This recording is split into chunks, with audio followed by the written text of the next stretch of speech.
오늘 다윈 연구 주제 미갈의 사랑입니다. 사무엘상 18절로 20절, 18장 20절로 21절은 이렇게 말하고 있습니다. 사울의 딸 미갈이 다윗을 사랑하며 어떤 사람이 사울에게 알린지라.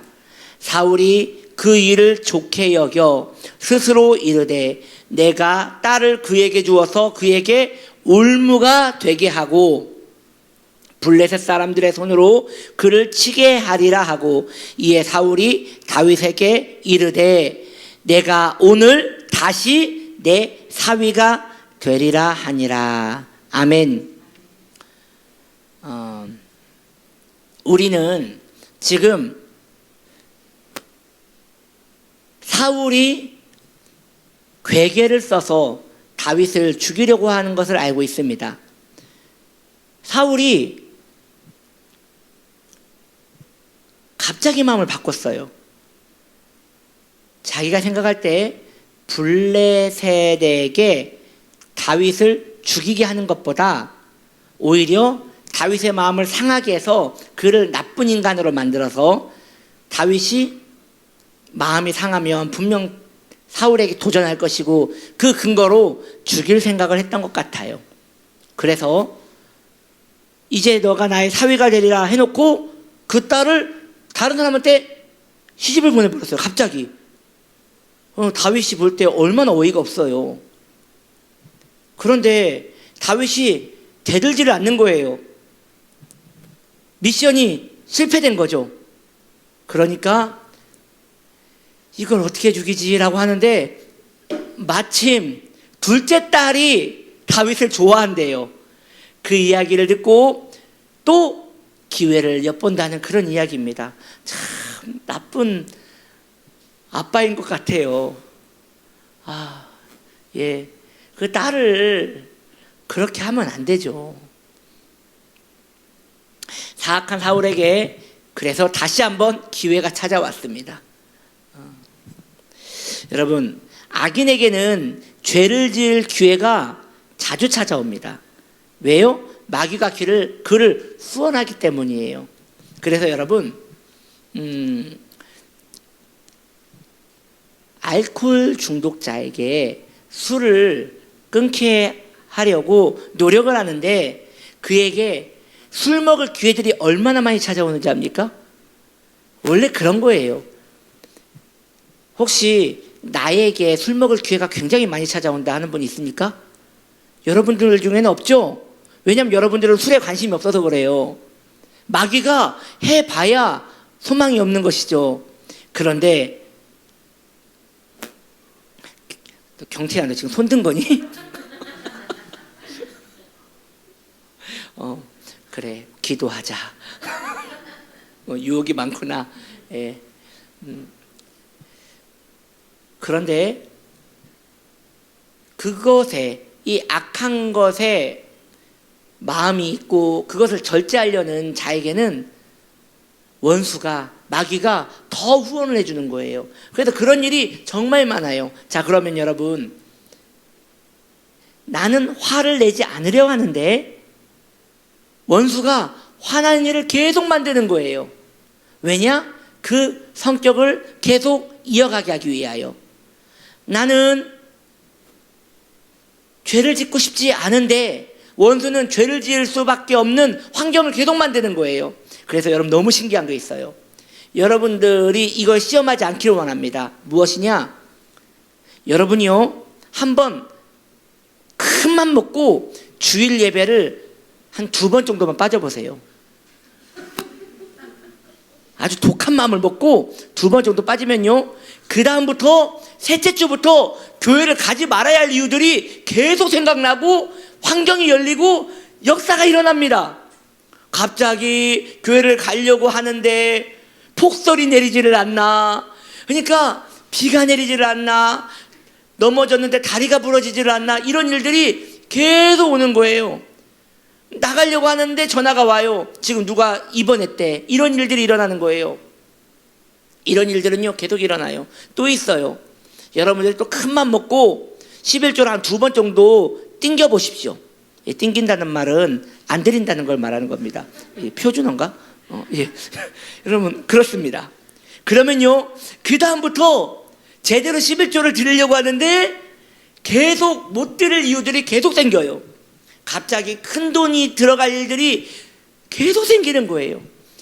왜 그래요? 마귀가 후원하는 거예요. 그런 환경을 계속 될 수 있도록 후원하는 거예요. 보세요. 사울 보세요. 한번 실패했잖아요. 그런데 그 다음 환경을 또 만드는 거예요. 왜? 만들어주면 또 갈 거니까. 길만 열어주면 또 갈 거니까. 마귀도 길을 열어도 가려는 마음이 없어야 그 다음부터 재미가 없어서 안 건드는 거지. 열 때마다 웰컴 하고 또 계속 그 미혹 가운데 또 빠져들고 또 빠져들고 또 빠져들면 마귀는 계속 후원하고 그 문제에 길을 내는 것입니다. 그러므로 마귀가 악한 일에 늘 배후에 있음을 아셔야 하는 것이에요. 마음이 기쁘게 살고 싶은데, 그렇죠, 우리 마음 기쁘게 살고 싶죠. 그런데 계속 우울하고 슬픈 일들이 계속 일어나요. 그럴 때 성도는 제가 오늘 찬양할 때도 말씀드렸지만 그럼에도 불구하고 기뻐하려고 노력을 해야 돼요. 내색하지 않고 기뻐하려고 마음을 더 주님 앞에 드리고 목소리도 더 밝게 내시려고 하시고 그렇게 마음을 정하셔야 돼요. 그렇지 않으면 원수가 그 흐름을 따라 계속 슬프고 어둡고 마음이 서글픈 일로 계속 길을 여는 거예요. 여러분들은 도전하셔야 합니다. 안 그러면 사울과 같이 계속 이 올무 가운데 빠져들어가게 되는 것입니다. 그런데 악인의 형통은 멸망으로 가는 지름길이라는 것이죠. 사울이 지금 형통하잖아요. 사울이 본인이 원하는 대로 지금 길이 열리잖아요. 악인의 형통함은 망하는 길입니다. 그러므로 신앙생활을 잘 안 하는 사람이 갑자기 돈을 잘 벌게 되었다. 망하는 길입니다. 신앙생활을 잘 하지 않는 그 사람이 삶에 계속 좋은 일이 생긴다. 망할 일입니다. 원수가 계속 후원하는 것이에요. 그런데 많은 이들이 복받았대요. 교회도 나오지 않고 신앙생활도 엉망으로 하고 기도생활도 하지 않고 주님과 단절되었는데 계속 좋은 일이 생겨요. 바빠요. 시간이 안 나요. 교회 나갈 시간이. 여유가 없어요. 원수가 끝까지 후원할 것입니다. 죽을 때까지 후원할 것입니다. 그리고 마지막 날에 그가 멸망에 빠질 때 원수는 부의를 보이면서 내가 이겼다라고 하겠죠.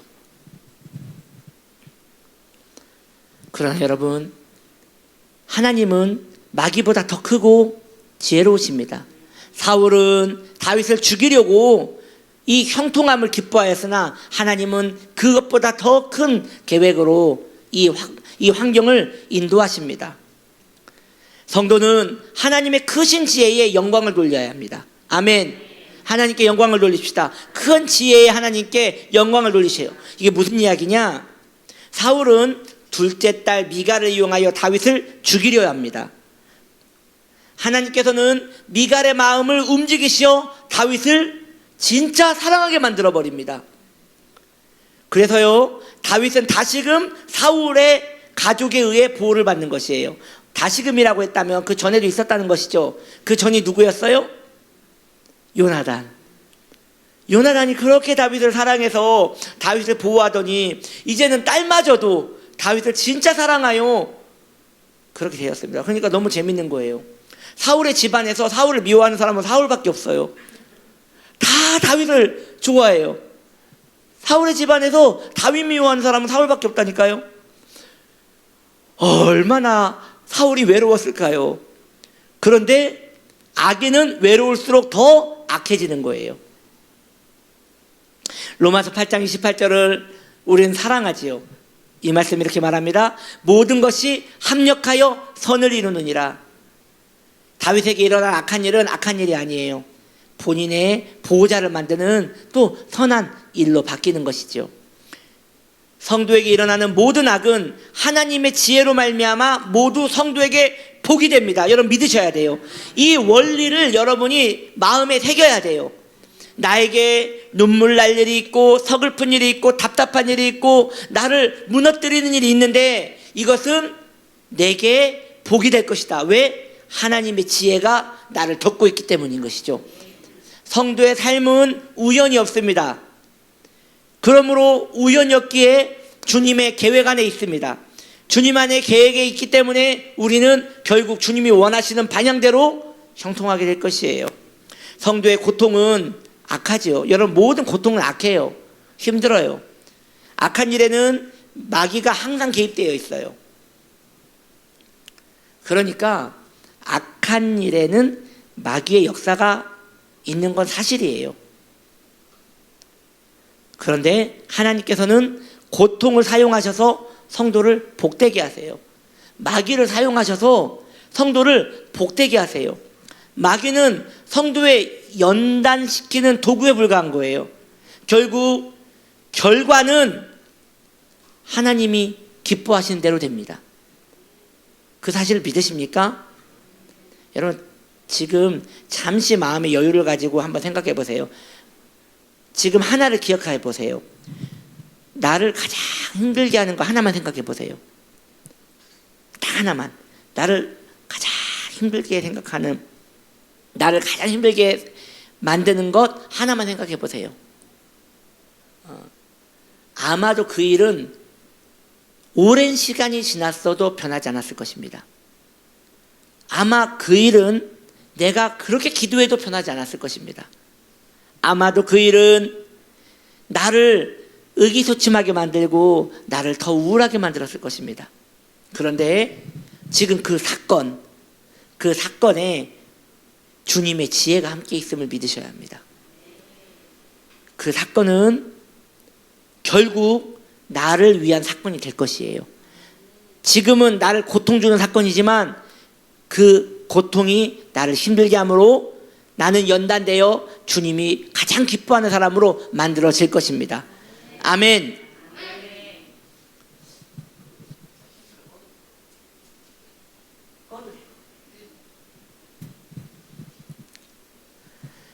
여러분, 성도의 능력은 고통을 해석하는 힘입니다. 그러니까 모든 성도에게도 고통은 있어요.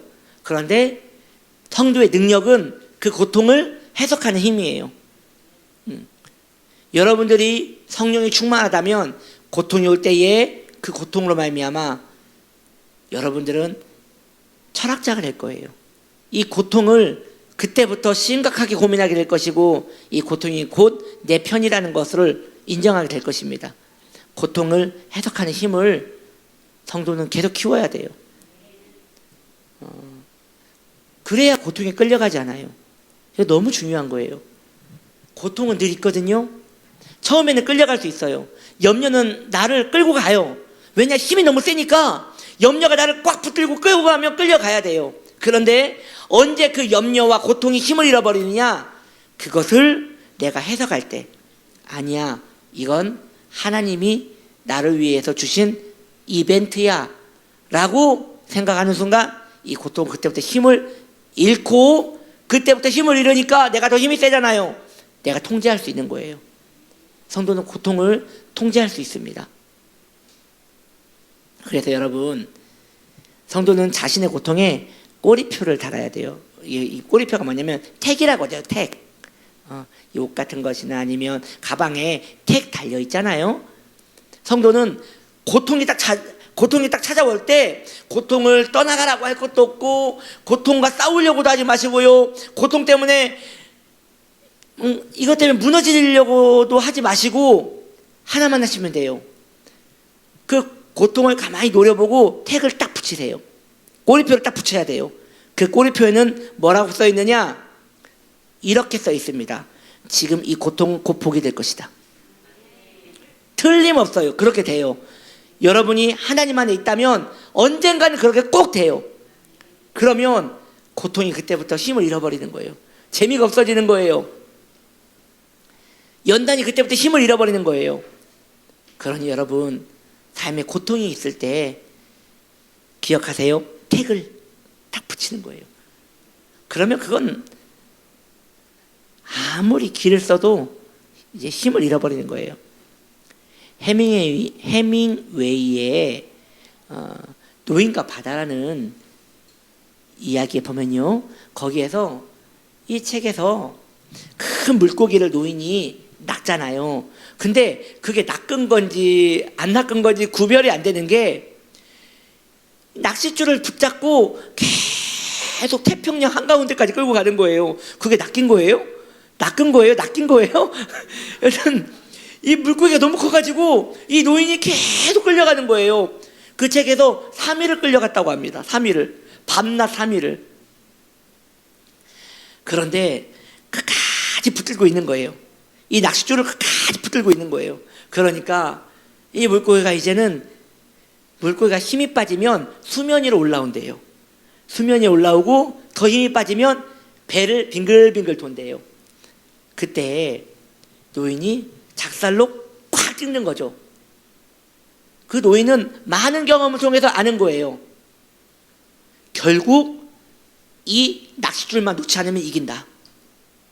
이 택만 끝까지 붙들고 있으면 집가집게 뭐 결국 수면이 올라와요. 고통이 수면 밑에 있을 때 망망대해 같이 정말 어둡고 끝이 안 보이잖아요. 꽉 붙들고 있으면 집가집게 수면 위로 올라와요. 별거 아닌 것이 보여요. 그러면 이제는 내 주위에, 내 육안에 보여요. 내 느낌에 감지돼요. 그때 여러분 어떻게 해야 돼요? 말씀의 칼을, 말씀의 작사를 들고 한 번에 찔러주고 해야 돼. 한 번에. 여기 그 책에 보면 심장을 한 번에 관통했다고 하거든요. 그냥 콕 찔러서 흰 배를 탁 띄워서 그것을 붙들고 가야 하는 것이에요. 기억하세요. 택을 떼지 않고 그것만 딱 붙여놓으면 그게 아무리 큰 고통도 의미가 없어져요.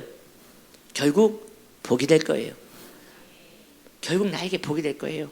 여러분 오늘 기도할 때 오늘 여러분이 생각했던 그 고통에 택을 다는 훈련을 한번 가져봤으면 좋겠어요. 기도하실 때 택을 딱 달고, 주님, 이 일은 내게 복이 될 것입니다. 주님 감사합니다. 내게 이런 훌륭한 이벤트를 주셔서 감사합니다 하면서 이 택을 딱 달고 작사를 준비하시기를 바랍니다. 사울은 여기서 더 교묘한 방법을 씁니다. 사울은 직접 다윗에게 제안하지 않아요. 치밀한 사냥꾼은 같은 곳에 덫을 놓지 않거든요. 처음에 내가 너가 나의 사위가 되기를 원한다라는 방법을 이미 썼잖아요. 그래서 직접 하지 않아요. 사울은 신하들과 사람들을 통해 은밀하게 전해지도록 조종 통제합니다.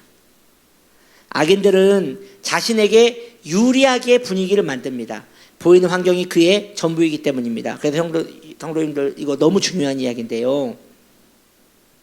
자연인들, 특히 악한 사람들은요, 분위기를 조성해요. 자기에게 유리하게 되도록 분위기를 조성해요. 그게 혈기일 수도 있고요, 그게 분노일 수도 있고, 혹은 그것을 뭔가 속닥속닥 해서 자기 편으로 만들 수도 있고. 지금 이 이야기 이해되시죠? 네, 이해되시죠? 그렇게 분위기를 조성을 해요. 여러분 이것은 전형적인 자연인들 중에서도 악한 자들이 쓰는 방법이에요. 그래서 저는 성도들 가운데서도 그런 걸 하는 사람들 많이 봤어요. 그러면 안 돼요. 성도가 사람의 마음을 막 흔들어서 자기 편으로 만들려는 것, 그래서 그 분위기를 자기에게 유리하게 만들려는 것, 그건 지혜로운 거 아니에요. 사울이 하는 짓이에요. 이런 느낌이 나쁘지 않아요. 왜냐? 다 내 편이거든요. 그리고 내가 생각하는 대로, 내가 조종 통제하는 대로 되거든요. 이 느낌은 좋은 느낌이 아니에요. 거기는 틀림없이 악한 역사가 일어납니다. 정치인들이 그런 것을 자주 하고요. 그리고 조직에서 그런 일들이 자주 일어나요. 직장에서도 그런 일이 자주 일어나고요. 성도는 이러한 부분에 있어서 순수해야 돼요. 예. 그냥 거기에서 발을 빼야 돼요. 왜? 우리는 하나님의 사람이니까요.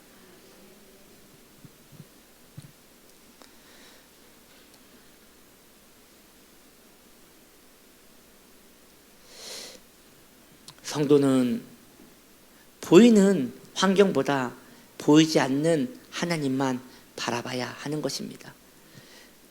그런 의미에서 저는 그 소망파 쪽 사장님이 참 부럽다는 생각이 들어요. 왜냐하면 바꿀 분위기가 없잖아요. 혼자 고요하게 하나님을 경외하면서 거기서 마음을 지킬 수 있잖아요. 여러분, 성도는 사람의 마음을 바꿔서 그렇게 조정 통제하려고 하면 안 돼요. 그게 가정에서도 있을 수 있고요. 이런 걸 이제 예전에 우리 상담 선생님이 그런 얘기를 하시더라고요. 제가 그 대학원 때 그 수업을 들었는데요. 그때 이런 가정들이 역기능 가정이라고 하더라고요. 이런 역기능적인 가정에서는 아버지나 어머니나 이런 사람들이 이렇게 분위기를 조성한대요. 그래서 자녀들에게 가르치지 말아야 할 분위기를 가르친다고 하는 거예요. 근데 이런 것들이 우리 사회에는 만연해요. 이런 것들을 잘하는 사람이 성공해요. 그러나 성도는 거기에서 발을 빼야 하는 것입니다. 그저 순수하게 하나님 바라보면서 담담하게 내 갈 길 가는 것이지요. 성도는 사람을 사랑합니다. 그런데 사람을 이용하진 않습니다. 이것이 성도의 길인 것입니다. 악인은 사람을 의지하기 때문에 사람을 이용하는 거예요. 그래서 사람을 내 편으로 만들려고 하는 것이에요. 그래서 악인들은 입이 바빠요. 여기서 이 말하고 여기서 이 말하고 여기서 이 말하고 여기서 이 말하고, 그래도 또 이 말을 했다가 전에 했던 말을 또 잊어버리고 또 번복하고, 그래서 지저분하게 계속 말을 하는 거예요. 그래서 왜 그때 그렇게 이야기해놓고 왜 지금 이렇게 얘기하십니까? 그때는 그 의미가 아니었다라고 하면서 또 얘기하고, 이게 얼마나 지저분하고 불편한 상황인 것입니까? 그래서 성경은 말합니다. 우리 주 예수님은 예 아니면 아니오만 했다 말씀하시는, 성도도 그래야 한다는 것이에요. 성도도 예면 예고 아니면 아니라는 심플함을 가져야 한다는 것이죠. 그래서 성도는 기본적으로 명랑해야 하지만 말을 아껴야 돼요. 말 재간꾼은 틀림없이 이런 올무에 걸려들어요. 말을 하다 보면 그 말을, 가장 좋은 방법은 내가 한 말을 기억할 만큼만 말씀하시는 게 제일 좋습니다. 너무 말을 많이 하면요, 내가 무엇을 말했는지도 알지 못하고 말을 할 때가 있어요. 꼭 설사하듯이 말을 막 하는 거예요. 본인이 무슨 말 하는지도 모르고 그냥 분위기에 취해서 막 말하는 거예요. 본인이 무슨 말 했는지도 몰라요. 성도는 단정하게 본인이 말한 것이 무엇인지 기억할 만큼만 이야기하는 게 제가 볼 때는 적당하다고 생각이 듭니다. 그래서 누군가가 권사님 그때 말씀하신 거 있잖아요. 네, 그때 제가 그 말 했지요 라고 이해가 돼야 하는 것이죠. 그런데 내가 그 말을 했던가? 기억이 잘 안 나네. 치매인가? 나 기억이 잘 안 나네. 이러면 안 되는 거예요. 그러면 그 사람은 도대체 신뢰를 잃어버리는 것이죠. 하나님의 사람은 본인이 말한 것에 대하여 신중해야 하는 것입니다. 아멘. 주여 내 입에 재갈을 물려 주시옵소서. 주여 내 입에 파수꾼을 세워 주시옵소서. 그래서 성도는 말 재미있게 안 해도 돼요. 말을 믿어지게 하면 되는 거예요. 다시요, 성도는 말 재미없게 해도 돼요. 말을 진지하게 진실하게 하면 되는 것이에요. 그래서 너무 그 말로 유의를 즐기려고 하는 것도 그렇게 좋은 습관은 아닌 것이에요. 농담은 좋은 겁니다. 농담은 좋은 거예요. 한 번씩 이렇게 하는 농담은 분위기를 화기애애하게 만들고 좋은 거예요. 그런데 모든 말이 농담이면 힘든 거예요. 전도서 8장 11절은 이렇게 말합니다. 인생들이 악을 행하는 데에 마음이 담대하도다. 이게 사울의 마음인 것이죠. 왕의 간사한 소문은 그의 계획대로 다윗에게 전달됩니다. 그 전달되는 내용을 한번 성경을 통해서 봅시다. 사울이 그의 신하들에게 명령하되 너희는 다윗에게 비밀히 말하여 이르기를 보라, 왕이 너를 기뻐하시고 모든 신하도 너를 사랑하나니. 지금 이거 누가 얘기한 거예요? 사울이 귀에 넣어주는 거예요. 지금 사울이 본인에게, 뿌락지에게 지금 말을 넣어주는 것이에요. 그런즉 내가 왕의 사위가 되는 것이 충분하다가 아니라 이렇게 이야기를 하는 거예요. 그리고 그 목적대로 그 말은 다윗에게 전달되었죠. 꿀이 떨어지는 이 은밀한 이야기는 언제나 칼을 머금고 있습니다. 그래서 여러분을 칭찬하는 모든 말에는 칼이 있다고 믿으셔도 괜찮습니다. 말한 사람은 그런 생각을 안 하고 말할지라도 그 말을 이용하는 마귀는 칼을 머금고 있습니다. 그래서 성도는 칭찬을 받을 때에 칼에 찔린 것 같이 두려워야 돼요. 그러면 자신을 보호할 수 있습니다. 할렐루야. 그랬더니 또 칭찬을 안 하시네. 아니, 칭찬은 해도 돼요. 그러나 칭찬을 받은 자는 마음을 그렇게 지켜야 한다는 것이죠. 다윗은 그 순간 정말 위대한 하나님의 사람입니다. 이런 달콤한 꿀이 뚝뚝 떨어지는 이 이야기를 들을 때 갑자기 마음의 무릎을 탁 꿇는 거예요. 그리고 그에게 뭐라고 합니까? 신하들이 이 말을 다윗의 귀에 전하며, 그러니까 은밀하잖아요. 은밀하니까 내가 믿을 만한 정보통에서 들은 건데, 내가 믿을 만한 정보통으로 들은 건데 막 이야기를 하는 것이에요.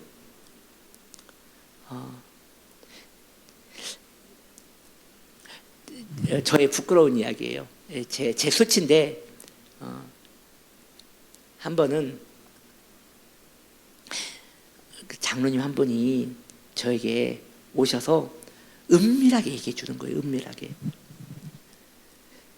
큰 대형교회에서 목사님을 담임 목사 후보로 올려놓고 기도하고 있답니다.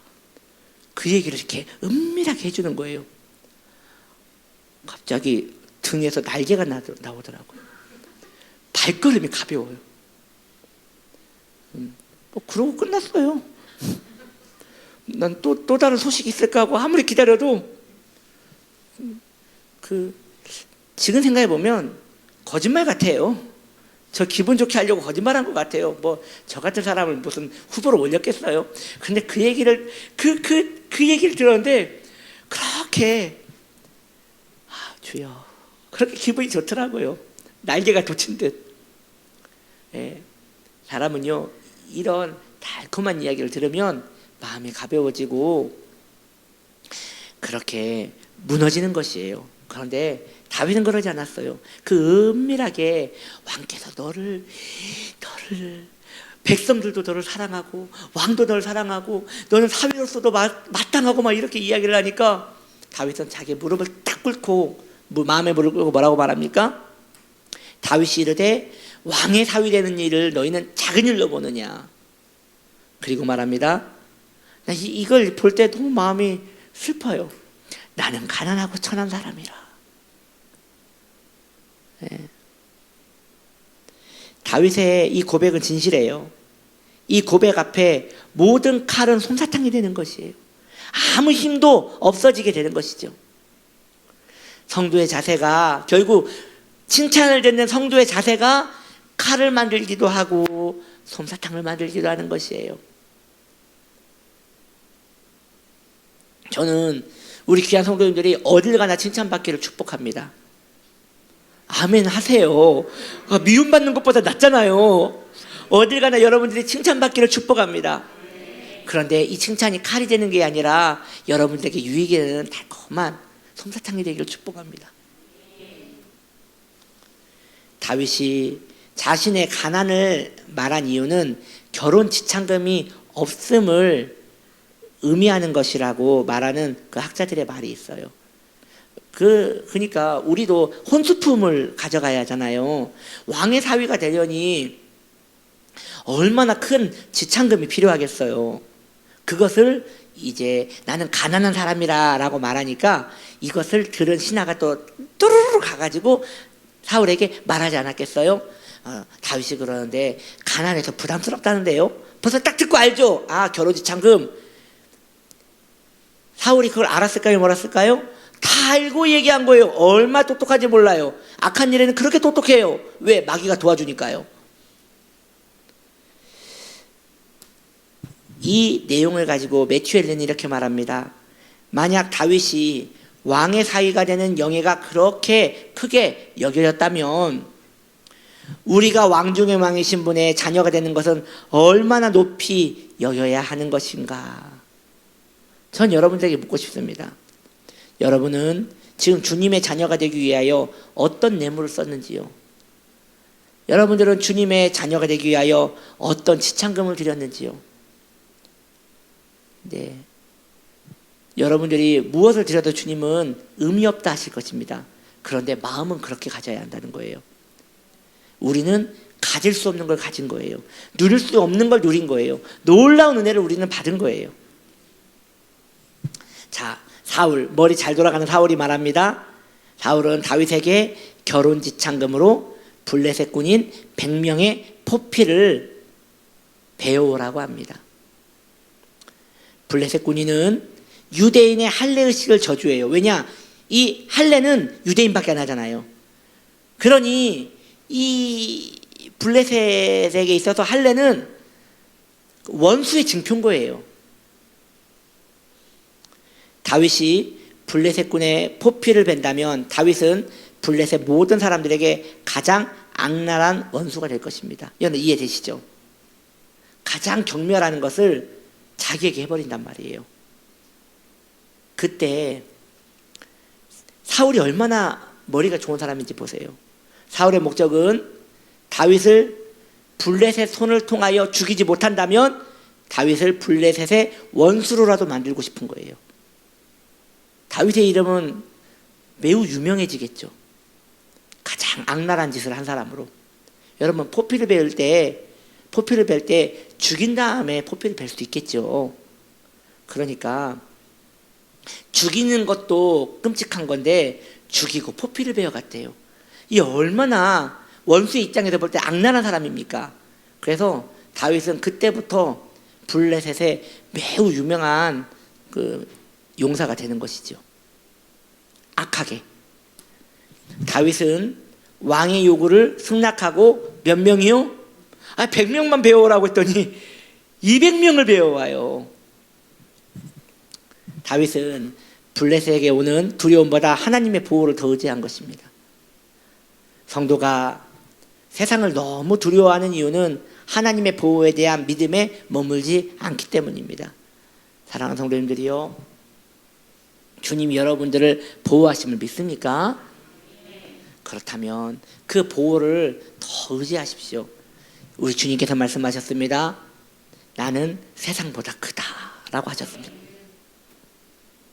그 주님을 의지하는 우리 되기를 축복합니다. 이제 다음 주 사울을 피해 도망가는 다윗에 대하여 이야기를 하려 합니다.